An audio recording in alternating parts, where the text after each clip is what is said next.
Newsflash, it has already happened around the world. That's what the propagandists of the feckless fourth estate in America don't want you to know.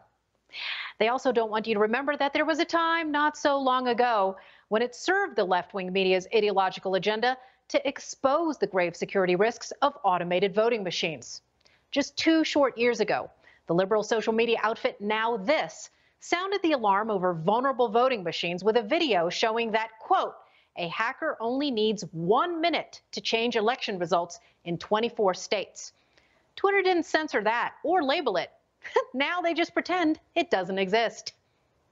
The serial console in the back gives us a root shell. That means you have control of the machine. Have full control of that, and then we can change the results of what it's scanning. This is the way that you get data in and out of the operating system that runs on this machine. My computer is connected to the machine. This is a serial cable, and it's connected to the back of the machine. Take off the back of the machine, and there's a serial port, and that gives us full root access with no password. There's no security subsystem on this one. Nope. There's no password on it. With this kind of access, you could rewrite the code that's running on there and get it to count votes in whatever way you wanted. You would do this in advance of election night and then wait for the results to come in. You could control the election results. Either way, as long as I had physical access to either plug something in or take off the back and plug something in there. But you just need that access briefly. Once, yes, very briefly. About how long? If you had this all prepped and ready to go, a minute. A minute. 3 companies implicated in worldwide election meddling scandals are intertwined through a labyrinth of shell companies: Dominion, Smartmatic, and Sequoia. Dominion Voting Systems manufactures both election hardware and software with headquarters in Toronto, Canada, and Denver, Colorado. Smartmatic is the multinational corporation that makes vote counting machines as well as software and is purportedly tied to the late Venezuelan dictator Hugo Chavez's regime. Smartmatic machines have used Dominion software. Sequoia, which was acquired by Dominion in 2010, makes voting machines that have used Smartmatic software. Watchdogs in the Philippines have grappled with what they believe is widespread Smartmatic and Dominion-related election manipulation for 10 years.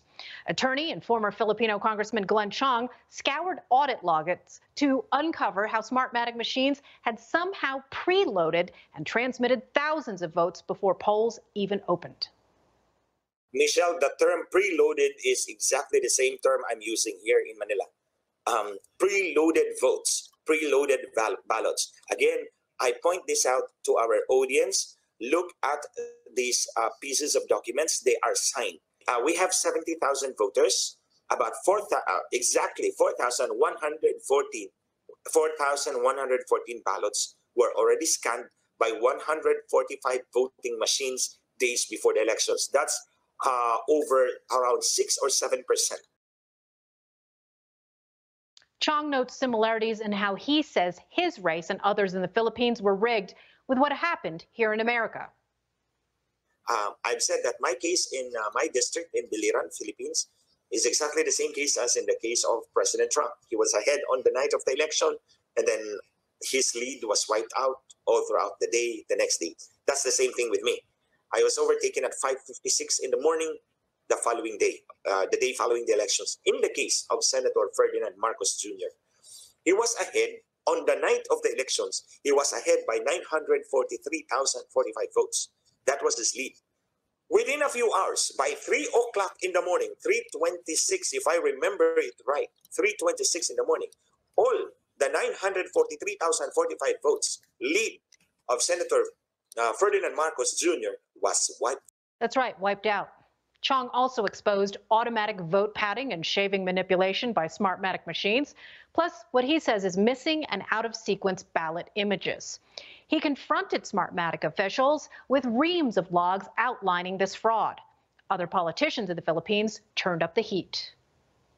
I'm sorry I have to say this, and it seems a little harsh, but what they are not there to sell an electronic election system. They are there to give a method of cheating to whoever pays them the most. Wow.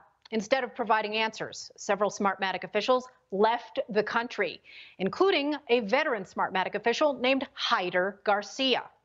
This Venezuelan-born operative now serves, believe it or not, as election administrator for Tarrant County, Texas.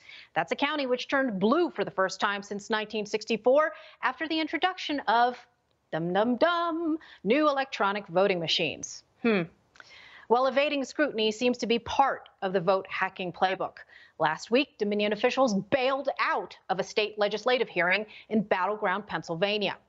GOP State Representative Dawn Kiefer asked the questions that Dominion won't answer. Does Dominion use open source softwares so that observers can go in and they can see exactly what switches are being turned on and turned off? We don't know. Transparency is key. So if they're doing this, if they used open source software, right, we would know what's going on there. The average observer could take a look to see what that process is.